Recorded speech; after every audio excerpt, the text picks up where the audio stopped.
할렐루야. 오늘은 성토요일 아침입니다. 성금요일을 지내고 보내고 맞이하는 아침입니다. 특별히 성토요일은 교회 가운데 침묵으로 지내는 하루였습니다. 예수님의 죽음을 맞이한 인류가 예수님의 부활을 소망하며 그분의 죽음 앞에 침묵으로 나아가는 하루가 바로 성토요일의 하루였습니다. 그래서 오늘은 좀 특별히 좀 말씀을 짧게 또 말을 좀 줄이며 좀 침묵하며 주님의 마음을 더욱더 기울이는 주님의 마음에 더욱더 우리의 생각을 기울이는 하루가 될 수 있기를 바랍니다. 오늘 우리가 함께 나눈 말씀은 마태복음 27장 57절부터 66절까지의 말씀입니다. 제가 읽을 때 여러분도 마음을 같이하여 함께 읽어 주십시오. 저물었을 때에 아리마다의 부자 요셉이라고 하는 사람이 왔으니 그도 예수의 제자라. 빌라도에게 가서 예수의 시체를 달라 하니 이에 빌라도가 내주라 명령하거늘 요셉의 시체를 가져다가 깨끗한 세모포를 싸서 바위 속에 판 자기 새 무덤에 넣어두고 큰 돌을 굴려 무덤 문에 놓고 가니 거기 막달라 마리아와 다른 마리아가 무덤을 향하여 앉았더라. 그 이튿날은 준비일 다음 날이라. 대제사장과 바리새인들이 함께 빌라도에게 모여 이르되 주여 저 속이던 자가 살아있을 때 말하되 내가 사흘 후에 다시 살아나리라 한 것을 우리가 기억하노니 그러므로 명령하여 그 무덤을 사흘까지 굳게 지키게 하소서. 그의 제자들이 와서 시체를 도둑질하여 가고 백성에게 말하되 그가 죽은 자 가운데서 다시 살아났다 하면 후의 속임이 전보다 더 클까 하나이다 하니 빌라도가 이르되 너에게 경비병이 있으니 가서 힘대로 굳게 지키라 하거늘 그들이 경비원과 함께 가서 돌을 임봉하고 무덤을 굳게 지키니라. 아멘. 오늘은 말씀을 시작하며 여러분에게 그림 하나를 보여드리려고 합니다. 여러분들 그림을 잠깐 보시면서 그림 속에 있는 어떤 의미가 있을까? 또 그림 속에 어떤 풍경이 담겨 있을까? 또 여러분 마음 가운데 나라면 이 그림의 제목을 무엇이라고 할까? 여러분들 잠깐 영상을 잠깐 멈추시고 그림에 집중하시면서 좀 그림을 읽으셨으면 좋겠습니다.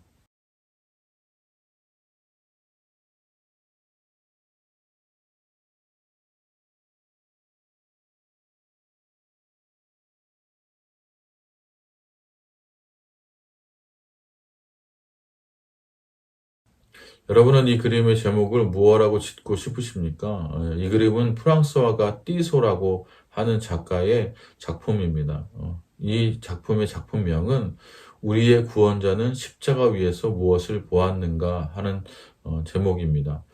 작가는 이 작품을 통해서 예수님이 매달렸던 십자가 위에 우리를 매달아 놓습니다. 그리고는 십자가 위에 처참히 달린 예수님의 시선으로 그 상황을 보게 합니다. 그런 다음 우리에게 이렇게 묻는 것 같습니다. 당신은 저기 어디에 있는가? 그리고는 곧바로 예수가 아니라 바로 당신이 십자가에 달려야 하는 것이 아닌가라는 질문이 우리에게 무섭게 돌아옵니다. 이로써 십자가 사건은 남의 일도 아니고 고상한 감상 주제도 아니라는 것을 우리는 깨닫게 됩니다. 이 작품은 복음서에 나오는 십자가 사건을 배경으로 하고 있습니다. 고난주간의 성토요일에 이 그림에 우리가 조용히 집중해 보면 어떨까 싶습니다. 여러분들 이 그림의 주위에 모여있는 네 그룹의 사람들이 보이십니까? 이 그림의 가장 바닥에는 예수님의 발이 등장합니다. 그리고 그 발 앞에 예수님의 죽음에 절망하는 예수님의 제자들, 갈릴리 여성교회라고도 불리는 막달라 마리아와 어머니 마리아와 마리아들이 등장을 합니다. 그리고 그림 외 오른편에는 예수님을 십자가로 내몰았던 유대의 종교 지도자들이 등장합니다. 그리고 유대의 종교자들의 그 내모름에 함께 동의하며 예수님을 십자가에 못 박고 예수님을 처형했던 로마의 군사들이 등장합니다. 그리고 좀 더 멀리에는 예수님의 죽음을 구경하는 구경꾼들이 등장합니다. 여러분들은 어느 모습으로 지금 그곳에 계십니까? 저는 어느 모습으로 그곳에 있을까요? 우리의 바람은 예수님의 그 십자가 앞에 절망 가운데 있더라도 예수님을 따르는 제자로서의 모습을 보이는 그들이고 싶지만 어쩌면 어느 때는 유대의 종교자들처럼 어느 때는 로마의 군인처럼, 어느 때는 나와 아무 상관이 없는 구경꾼으로서 살아가는 삶이 우리들 가운데 있는지 모르겠습니다. 그런 우리를 바라보시는 예수님의 그 마음, 우리를 불쌍히 여기시고 우리를 긍휼히 여기시며 우리를 위하여 친히 십자가에 못 박혀 돌아가신 그 예수님의 그 십자가를 우리가 오늘 다시 한번 기억할 수 있기를 원합니다.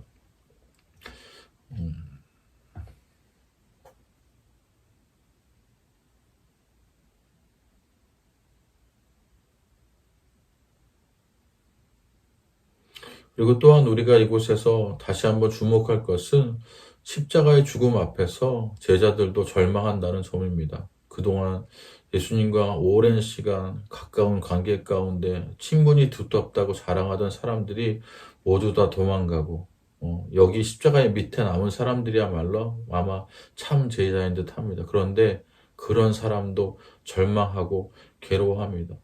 더욱 특별한 건 마지막 십자가 밑 자리들을 여인들이 차지하고 있다는 것입니다. 특별히 십자가 밑에 있는 여인들, 이 티소의 작품에 십자가 아래의 여인의 모습이 여습으로 5명이 등장합니다. 특이한 건 십자가 사건이 사복음서 모두 나오지만 십자가 주위에 있던 여인들의 수와 이름이 조금씩 다르다는 점입니다. 마태복음에는 막달라 마리와 야고보의 요셉의 어머니 마리아, 세베대의 아들들의 어머니가 등장하고, 마가복음에는 막달라 마리아, 야고보와 요새의 어머니 마리와 제자 살로메의 3명의 여인이 등장합니다. 요한복음에는 예수의 모친 마리아, 예수의 이모 마리아, 글로바의 아내 마리아, 그리고 막달라 마리아가 등장합니다. 누가복음에서는 여인들의 이름은 나오지 않습니다. 정확히 누가 그 자리에 있었는지 확실치는 않지만 이 띠소의 작품은 요한복음을 배경으로 한 것이 분명해 보입니다. 요한복음에 나오는 4명 모두 또한 마리아라는 점에서 매우 특별합니다.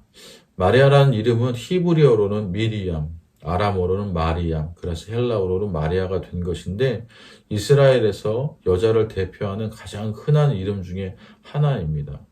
이 이름 속엔 쓰다라는 뜻이 담겨 있습니다. 고통스럽고 괴롭다는 뜻입니다.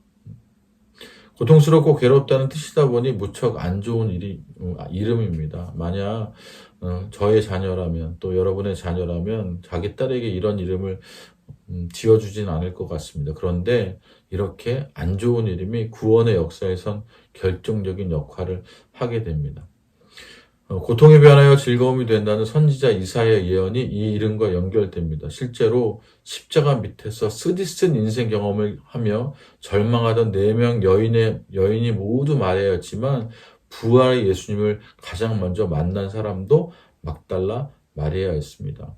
4명의 마리아는 서로 다른 모습으로 쓰디쓴 인생을 살아가는 모든 신앙인을 상징하는 것 같습니다.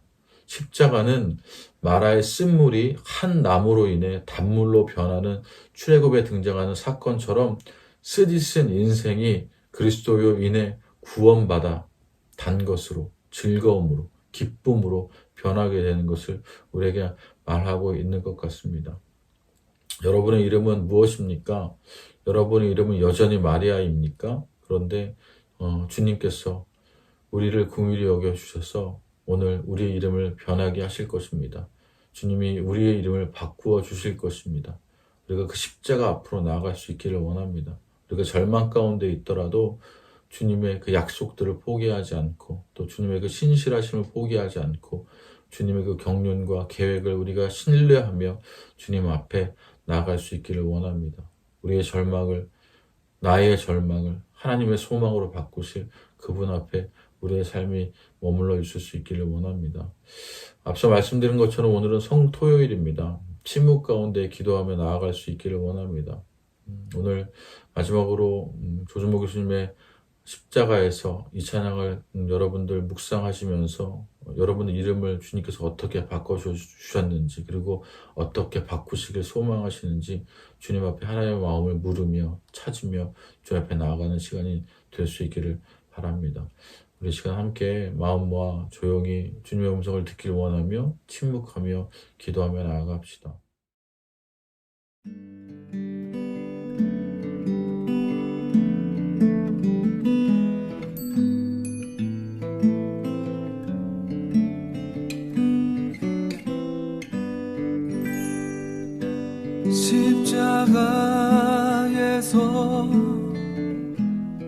그는 내 이름 바꾸셨네.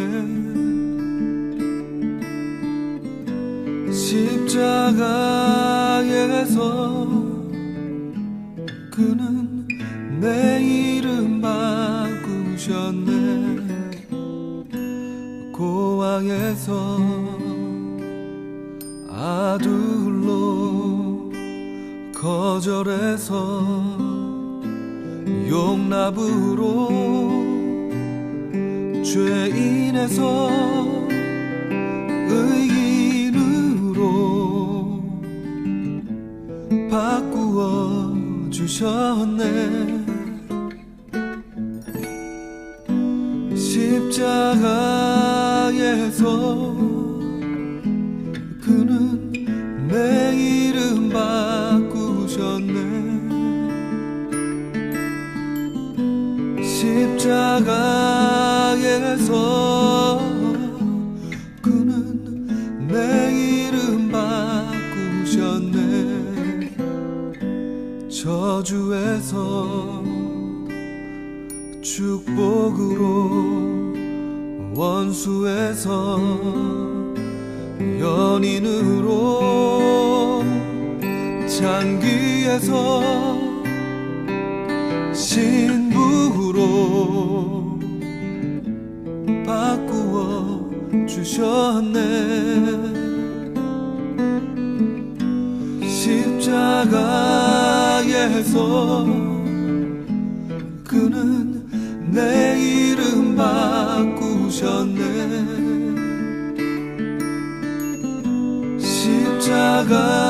십자가에서 그는 내 이름 바꾸셨네.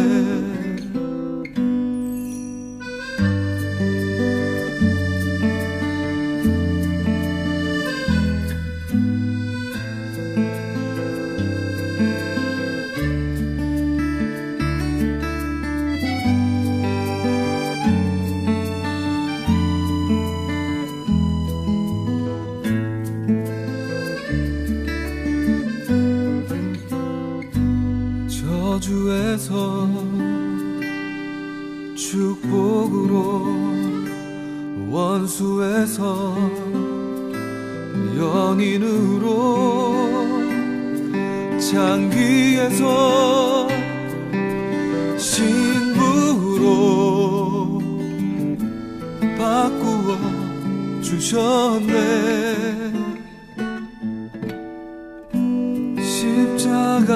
십자가에서 그는 내 이름 바꾸셨네.